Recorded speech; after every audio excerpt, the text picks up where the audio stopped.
Hello, welcome once again to Relationship 101. It is March 5th, 2016. I took a break in February. Just had a bunch of stuff going on, so I actually didn't make one for Valentine's Day like I planned on. So you get to get a slightly extra long video today. But so it's going to be a mixture of things. The February video, if I'd have actually done it like I planned on doing it, was going to be about marriage and relationships and how I think they should work, or at least based off of what I've seen in other marriages and relationships, and um, giving you tips on how I think you should probably like not do what I've seen other people do. The other part of this video is about what a year ago I woke up on this exact same date. And was really all about that truth tip. It was really all about dropping knowledge on people, whether they wanted to hear it or not. Consequently, I'm pretty sure I have a few less friends now than I did then because everybody ain't ready for the truth. So there's that. So let's get marriage out of the way first. Marriage is about a partnership, in my opinion. You find somebody that you actually love, that you want to spend the rest of your life with. The two of you get married, and you supposedly are right off into the sunset, and everything's supposed to be great. It doesn't always work that way, though, and here's why. It's kind of a theory I have about a little thing. You don't marry your best friend. Um, and here's why: your best friend is somebody who knows you in and out, who knows everything about you, and you two can have whole conversations without saying a word and all the other good stuff. And you guys get along great and all this other stuff. You don't marry your best friend because marriage is supposed to be an adventure. You're supposed to get to know each other as the years go along and find out new things about each other that you didn't know and all of this. But if you marry your best friend, what is there to know? If you guys have spent 6, 7, 8, 9, 10 years being friends before you finally got into a relationship and then decided to get married, you already know everything about each other. There is literally nothing else for you to know. And also, your best friend is, to a degree, not even the opposite side of the same coin. They're the same side of the same coin. And you know what the problem is with that? You like you, but you only like you in small doses, which is why we don't like being alone. People get alone, they spend time by themselves, and eventually they hate being alone because they start thinking too much. Your best friend is just like you. That's why they're your best friend. There's only so long you want to be around you. So why would you want to spend the rest of your life with somebody who's the opposite sex, but just like you? It's retarded. Don't marry your best friend. Marry somebody who is the opposite side of the same coin. They're almost like you, but just different enough that you can spend a decent amount of time around them and with them and learn about them, be with them, and be happy with them. That's also another thing. If y'all were happy when you were dating, I'm hoping, because that's what led to marriage, and you're happy when you were married. If at some point in time in your marriage, at any point in time in your marriage, if you start feeling, to me, if you start feeling like you're not happy, think about when you were and try to pinpoint when you stopped. And then fix whatever you find out is wrong. That's how that works. You find out that there's problems. You're like, oh man, I was happy. Now I'm not happy. I was happy at X point in time. So what changed between X point in time and now? Boom. It's really, really simple. At least in my opinion. I know it's a little bit harder than that in the reality, but when it's boiled all down, that's what it comes down to. When were you happy? And when did you stop being happy? And then, boom. Another thing. I've noticed a lot of I know some people who are married now, and now that they've been married for a while, their partner does stuff that annoys them or pisses them off, and they always, and it leads to fights and all that stuff. If y'all were dating before you got married, I'm hoping you were dating for a significant amount of time before you get married. They did this stuff before you married them. You just ignore all of it. Sorry, I had a hiccup. I was drinking Gatorade earlier. You just ignored all of it. You didn't pay any attention because you were just so in love. Which is why I say you should spend at least 6 months, year. You should spend at least 6 months together because the first 6 months don't count because it's that infatuation love. It's that bottom 6 months and the time after that matter. And then you should live together for a little while because you may love the shit out of somebody. You may have made it past that 6 months of puppy love. You may have made it past that 6 months after that year after that, whatever. Live with them. Learn what kind of a person they are. when they aren't in the free world. When you and them are, it's just you and them. You may find that she bites her toenails off. You may find that he has gas when he drinks beer and eats boiled peanuts.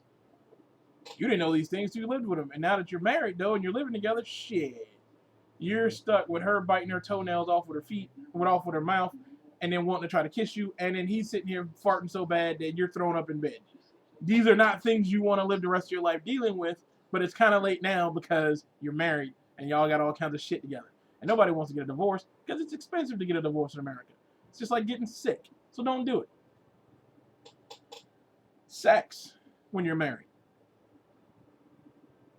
If you liked having sex with this person beforehand and you like having sex with them when you're married, and then all of a sudden, for whatever reason, you don't, again, go back to point A and figure out what happened between point A and point D.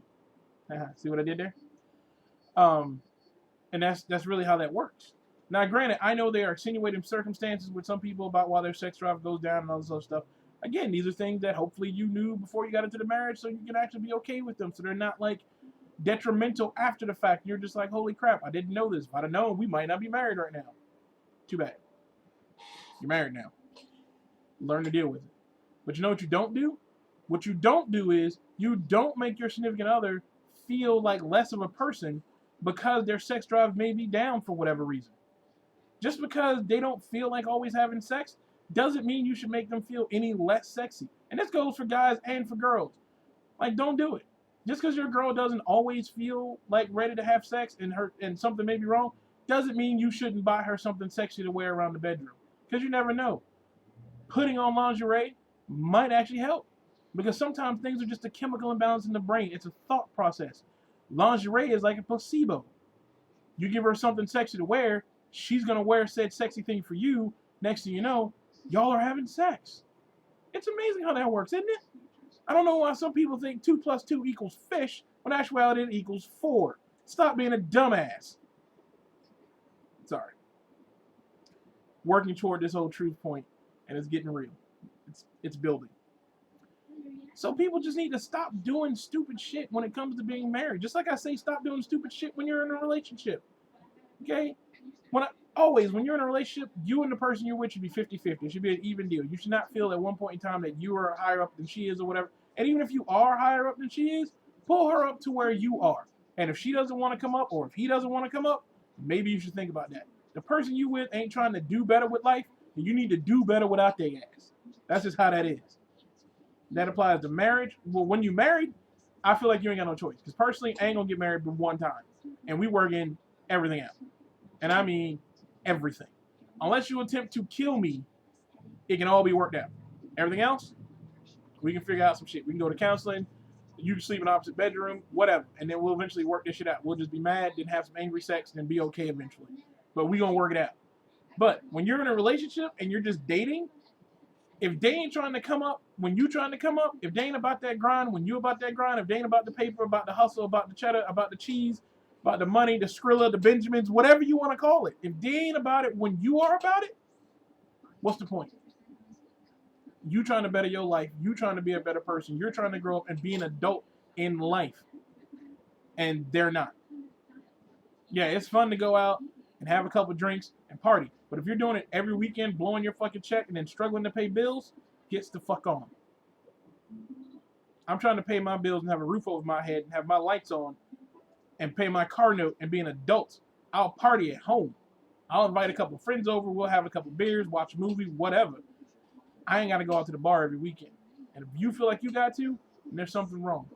Think about that, people. There's a lot of y'all out here right now. I know for a fact there's a lot of y'all out here in relationships exactly like that. Probably going out every weekend with somebody and they blowing their check and you covering their ass. Your significant other ain't got no money, but you sitting here floating them with all of yours because you so in love and y'all gonna get married and you gonna have kids. You know what's gonna happen? He's probably fucking somebody else or she's probably fucking somebody else because they know your ass ain't going nowhere. So do yourself a favor now and think about all that before it becomes too late. Think about it before you get knocked up or knock somebody up. That's all I'm saying. That's what marriage, that's how marriage should work to me. It's a partnership. It's a two-way street. You should be able to talk to each other, be open to each other about everything, no matter what it is. And if you can't talk to each other about whatever is happening in your marriage, what's going on? Why can't you? You should think about that. Why can't I communicate? Why don't I feel like I can communicate to my significant other? And if you find that you can't for whatever reason, you need to seriously think about that. Communication is always key in every form of every relationship. When it comes to employer, employee, husband, wife, boyfriend, girlfriend, brother, sister, mom, kids, dad, kids, whatever. Communication is key. It is the cornerstone of every type of relationship as humans that we have. Even for some of y'all who ain't got nobody, communication is key with your pets. So see, it's still there. If you don't feel like you can talk to your significant other about whatever you need to talk to them about, you need to think about that. You need to seriously sit down and think, why don't I feel like I can talk to them? I'll admit it. Me and my girlfriend had a hurdle. She didn't feel like she could talk to me about something because she felt like I was shutting her down whenever she would bring up a topic. And then when she finally told me this, I realized that she was a little right. And so we talked about it, and we are better for it. Why? Because communication is key. Also, why? Because I can't make relationship videos if I don't actually fuck up. What kind of sense does that make? I ain't perfect. I'm surprised I have a girlfriend. Don't get me wrong. I'm a difficult guy to date. But she found it in herself. I found the opposite side of my coin. Not my best friend, mind you. Opposite side of my coin. Because there is a difference. I've explained this. And I love it to death. That's how it is. And that's how it should be. You should find somebody who you can communicate with. If you don't feel like you can communicate with them, you can sit down and talk to them and say, hey, this is what I feel, and I want to talk to you about this. And then the two of you should be able to sit down and talk about it like adults, not like screaming and yelling 12-year-olds, but like an actual adult about whatever the problem happens to be. And then you go on with your life. Now, if you can't, like I've said, you need to think about this. You need to seriously be like, man, I need to talk to my significant other, but I don't feel like I can because every time I come to them, XYZ happens. That's not cool. All right. So, marriage out of the way. Now, let's talk about some truths because it's 2016 and 2015. My biggest resolution for y'all was to not be butthurt no more. No, don't be bitches. That was my biggest resolution for y'all. That's what I said. Don't be a bitch. Don't get butthurt about shit. Some of you listened. Some of you probably didn't. So we're going to talk about truth. And we're going to talk about truth in relationships. Truth between people. When I'm talking about truth, I mean all types of truth. Whether it be friendship, relationship, partnership, biz, whatever. Truth in general. Okay? Now, I have a few friends who are in polyamorous relationships. Whether they are married or whether they are actually just in like dating situations, but they're polyamorous. Here's the reality about that. If one of you is not being honest with the other one, you're not in a polyamorous relationship. You're just a cheating ass motherfucker. That's all there is to that. Because if you can't be honest with them, because the reality is the polyamorous is that everybody should be on the same page. Everybody should be able to say, yes, I know you're having sex with that person and I'm having sex with this person and bada boom. But if your significant other or someone else in your polyamorous relationship doesn't know that you're having sex with somebody because you feel you don't need to tell them, you're lying. And you're fucked up because of it. Stop cheating. Stop lying to yourself that you're actually in a polyamorous relationship and just admit that you just want to have sex with other people and just go be fucking single. Because that's what that is. Just go be single and you can have sex with all the people you want and it won't matter. But if you're in a polyamorous relationship, you need to be truthful with each other. Tell each other exactly what's going on in all forms of your relationship, in all aspects of a relationship, so everybody knows what's happening. Because if you go out and have sex with somebody over here and you don't tell your significant other and you come home and have sex with them and you picked up something from them, how fucked is that? They didn't know. People should always have the option to choose. People should always have choice. I should be able to decide if I want to have sex with you if you had sex with somebody else today. Maybe I don't want somebody else's sloppy seconds. You ever think about that? Just saying. Also, truth to yourself. So many of you out there right now lying to yourself that you're happy. Stop doing it. Stop lying to yourself that you're happy about what's going on in your life. If you're unhappy in your relationship, unhappy in your job, unhappy with whatever it is, any aspect of your life, you are the only person who has the opportunity and the power to do anything about it. Plain and simple. If you're unhappy in your job, if you hate working the drive-thru at McDonald's, guess what? Quit. Go find another job. Preferably find another job, then quit, because I've never been a fan of that, but you get my point. If you are unhappy with some friend that you have because of something they did or something they said, stop fucking avoiding them, grow the fuck up, and tell them why you're unhappy about some shit, and then move the fuck on. You will either be better friends because of it, or you won't be friends at all. Them's your options. If you are unhappy in your relationship, for whatever reason, again, we come back to communication. Tell the truth.